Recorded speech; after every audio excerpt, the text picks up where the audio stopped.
నిన్న తణుకులో జరిగిన తెలుగుదేశం పార్టీ, బీజేపీ పార్టీ, అలానే జనసేన పార్టీ కూటమి ర్యాలీలో వ్యక్తిగతంగా కార్బన్ నాగేశ్వరరావు గారిని, మా ఫాదర్ని, అలానే నన్ను టార్గెట్ చేయడం జరిగింది. కార్బన్ నాగేశ్వరరావు గారు ఏదైతే తణుకు గురించి అన్నీ కూడా వివరణ ఇవ్వడం జరిగింది నిన్న రాత్రి ప్రెస్ మీట్లో, అలాగే నా గురించి కూడా మాట్లాడారు. కాబట్టి ఏదో తణుకులో నేను కూడా ఏదో దోచేసుకున్నట్టుగా మాట్లాడారు. అలానే ఏవో హైదరాబాద్లో 2 స్టీల్ ఫ్యాక్టరీలు కట్టేసుకున్నామంట తణుకులో దోచేసుకుని, అలానే ఇంకేవేవో మాట్లాడడం జరిగింది. ఈరోజు ఒకటే చెప్తున్నానండి, ఒక 33 ఏళ్ళ యువకుడిని మరి జగన్మోహన్ రెడ్డి గారు మరి ఏలూరు పార్లమెంట్కి అభ్యర్థిగా నన్ను నిలబెట్టారు. అది కూడా ఒక బీసీని కాబట్టి, మరొక బీసీని కాబట్టి, మరి కార్బన్ నాగేశ్వరరావు గారి కొడుకుని కాబట్టి ఇంకా తట్టుకోలేక ఇలా టార్గెట్ చేశారని చెప్పి నేను నమ్ముతున్నాను. అలానే ఏదైతే 2 స్టీల్ ఫ్యాక్టరీలు బాలానగర్లో అడ్రస్తో సహా చెప్తున్నారు, మరి ఆ స్టీల్ ఫ్యాక్టరీలు చూపిస్తే నేను ఆ స్టీల్ ఫ్యాక్టరీలు ఆ కూటమి ఎవరైతే 3 పార్టీలు ఉన్నారో వాళ్ళందరికీ గిఫ్ట్గా ఇచ్చేస్తాను. రాజకీయాల్లోంచి తప్పుకుని నేను బయటికి వెళ్ళిపోతాను, ఇంకెప్పుడు కనపడను కూడా ఈ రాజకీయాల్లో. అలానే ఒకవేళ ప్రూవ్ చేయలేకపోతే చంద్రబాబు నాయుడు గారు, పవన్ కళ్యాణ్ గారు మరి రాజకీయాల్లోంచి తప్పుకుంటారా అని చెప్పి నేను ఛాలెంజ్ విసురుతున్నాను గట్టిగా. మరి ప్రూవ్ చేసుకోండి. ఎవడో చెప్తున్నాం కదా, ఎవడో పనికి మాలిన వాడు స్క్రిప్ట్ రాసిస్తే ఏదో చూసి చదివేయడం కాదు. మేమేం చేసినా ప్రజలకి మంచి కోసం చేసాం. తణుకులో మరి 2 సార్లు గెలిచాం. మరి స్వాతంత్రం వచ్చినప్పటి నుంచి ఎప్పుడు అక్కడ ఒక బీసీ అభ్యర్థి గెలవలేదు. మరి ఫస్ట్ టైం కార్బన్ నాగేశ్వరరావు గెలిచారు, మళ్ళీ 2వసారి మొన్న గెలవడం జరిగింది, మళ్ళీ ఈసారి 3వసారి గెలవబోతున్నారు. మరి అంత ఆదరించిన ప్రజలు మరి ఇంకేదో అసూయతో కక్ష సాధింపుగా ఏదో ఇష్టం వచ్చినట్టు మాట్లాడితే మాత్రం అది కరెక్ట్ కాదు. బాబు కొడుకులు ఇద్దరిని ఓడించేస్తా అంటున్నారు పవన్ కళ్యాణ్ గారు. పవన్ కళ్యాణ్ గారు మమ్మల్ని ఓడించడం పక్కన పెట్టండి, ఫస్ట్ మీ గెలుపు చూసుకోండి. పవన్ కళ్యాణ్ గారు, టీడీపీ వాళ్ళే మిమ్మల్ని తిడుతున్నారు, అక్కడ టీడీపీ వాళ్ళే మీకు సహకరించట్లేదు, ఫస్ట్ అది చూసుకోండి. అది చూసుకోకుండా జగన్ గారిని అతాపాతాలను తొక్కేస్తాము, అబ్బా కొడుకుల్ని ఓడించేస్తాము, గోస్తాని నదిలో కలిపేస్తాము, ఇవన్నీ ఎందుకండి? ప్యూర్ పాలిటిక్స్ చేయండి. ఒక యువకుడిగా చెప్తున్నాను, ఇలాంటి మాటలు సినిమాల్లో బాగుంటాయి కానీ బయట అసలు బాగోవండి. ఎందుకంటే మనం ఒక సొసైటీలో ఉన్నాము. ముఖ్యంగా యువతకి మీరు ఏం ఉద్దేశిద్దాం అనుకుంటున్నారు? మీరు యువకులకి ఎన్ని సీట్లు ఇచ్చారు? మీ 24 సీట్లు, 24 కాస్త గాయత్రి మంత్రం అన్నారు, 24 కాస్త 21 వచ్చింది. మళ్ళీ అందులో 11 సీట్లు టీడీపీ వాళ్ళకి ఇచ్చేసి మళ్ళీ వైఎస్ఆర్ కాంగ్రెస్ నుంచి వెళ్ళిపోయిన వాళ్ళకి సీట్లు ఇచ్చి, అసలు చెప్పాలంటే ఈరోజు జనసేన పార్టీ నాయకులు, కార్యకర్తలు ఎలా బాధపడతారో చూస్తున్నాము. మన పోదిన మహేష్ గారి మాటల్లోనే వింటున్నాము.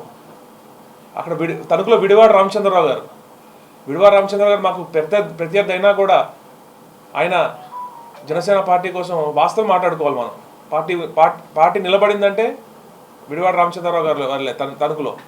మరి టీడీపీ కంటే ఎక్కువ పంచాయతీలు, టీడీపీ కంటే ఎక్కువ ఎంపీటీసీలు గెలిచారు మరి అలాంటి ఆయన్ని ప్రామిస్ చేసి తడిగొట్టుతో గొంతు కోసారు కదా, అది రాజకీయమా? యువతకి మీరు ఏం సందేశం ఇస్తున్నారండి?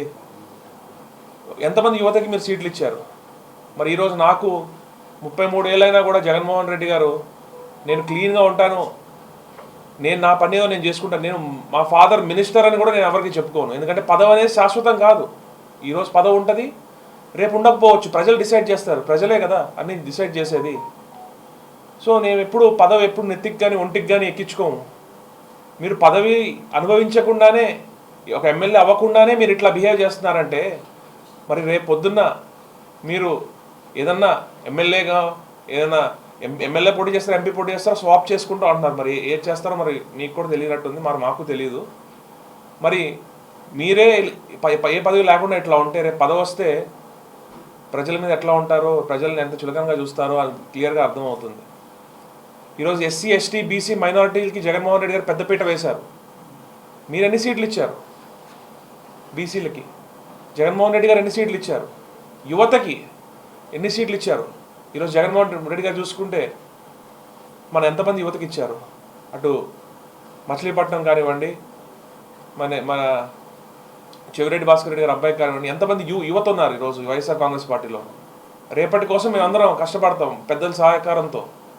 మరి మీరు చూస్తే అవే టీడీపీ వాళ్ళని జాయిన్ చేసుకుని, అవే పాత వైఎస్ఆర్సీపీ కాంగ్రెస్ వాళ్ళని జాయిన్ చేసుకుని మరి చేశారు. ఈరోజు క్రెడిబిలిటీ గురించి మాడితే, ఒక లీడర్షిప్ క్రెడిబిలిటీ గురించి మాడితే జగన్మోహన్ రెడ్డి గారు మరి ఎమ్మెల్సీ ఎన్నికల్లో ఓడిపోతాము, ఓట్లు లేకపోతే అని తెలిసినా కూడా మీ కొంతమందికి, ఒక నలుగురికి మీకు సీట్లు ఇవ్వలేము అని మొహమ్మీ చెప్పడం జరిగింది జగన్మోహన్ రెడ్డి గారు.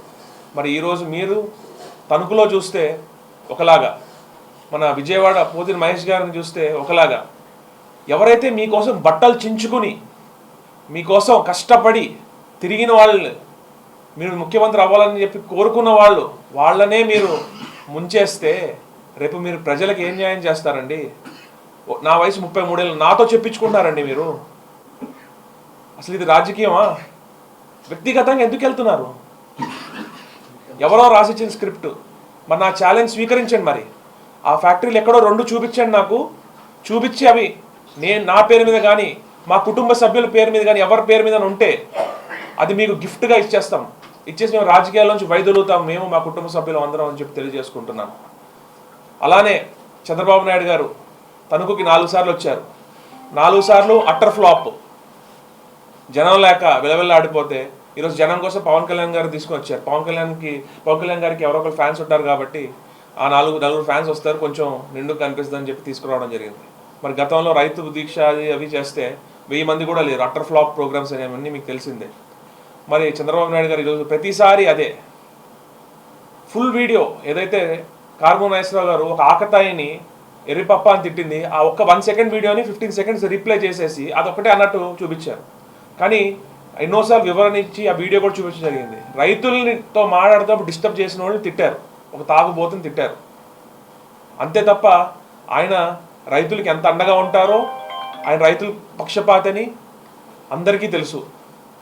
మరి సివిల్ సప్లైస్ డిపార్ట్మెంట్లో మరి ఈసారి ఏదైతే రైతు మన ధాన్య సేకరణ ఉందో అది దళారీ వ్యవస్థ లేకుండా మరి జగన్మోహన్ రెడ్డి గారుతో కలిసి, మరి సీఎం జగన్మోహన్ రెడ్డి గారితో కలిసి మరి కార్మూర్ నాగేశ్వరరావు గారు ఇవన్నీ రైతులకి గిట్టుబాటు ధర వచ్చేలాగా మరి కష్టపడి పనిచేయడం వల్ల ఈరోజు రైతులకి గిట్టుబాటు ధర వచ్చింది.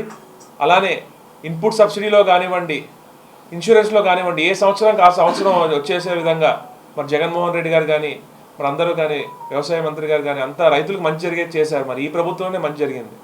చిన్న చిన్న సమస్యలు ఉండొచ్చు, కానీ అవన్నీ మనం క్లియర్ చేసుకోవడానికే మరి వాళ్ళందరూ కష్టపడ్డారు. అలా అని చెప్పి ఇంకా వ్యక్తిగతంగా వెళ్ళిపోయి అసలు ఇష్టం వచ్చినట్టు మాట్లాడడం అది కరెక్ట్ కాదు.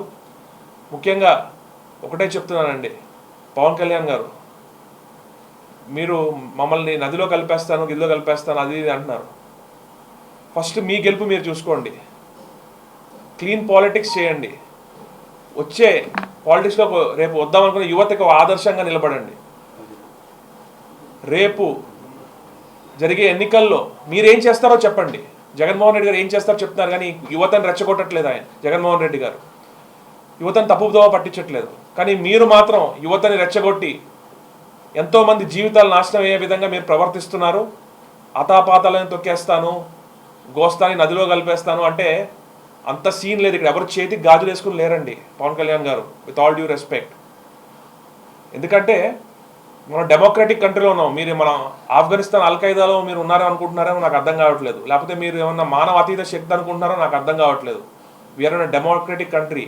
బట్టలు తీయేస్తాము, డ్రైవర్ల మీద తిరిపిస్తాము, అవన్నీ అసలు ఎంత చిరాగ్గా ఉన్నాయో వింటానికి ఒకసారి ఆలోచించుకోండి.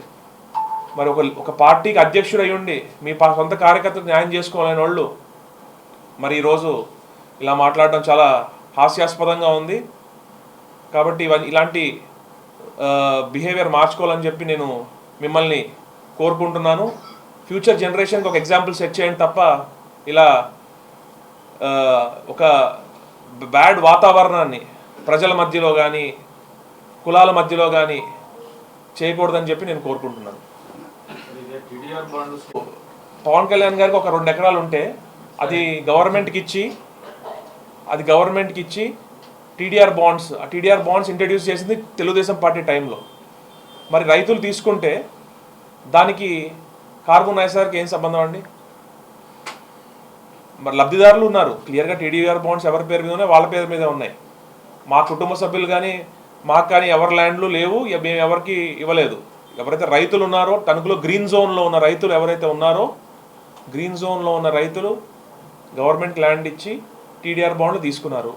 ఆ టీడీఆర్ బాండ్లు వాల్యూ మొత్తం మేము ఫస్ట్ 300 కోట్లు అన్నారు, తర్వాత 700 కోట్లు అన్నారు, తర్వాత 1000 కోట్లు అన్నారు.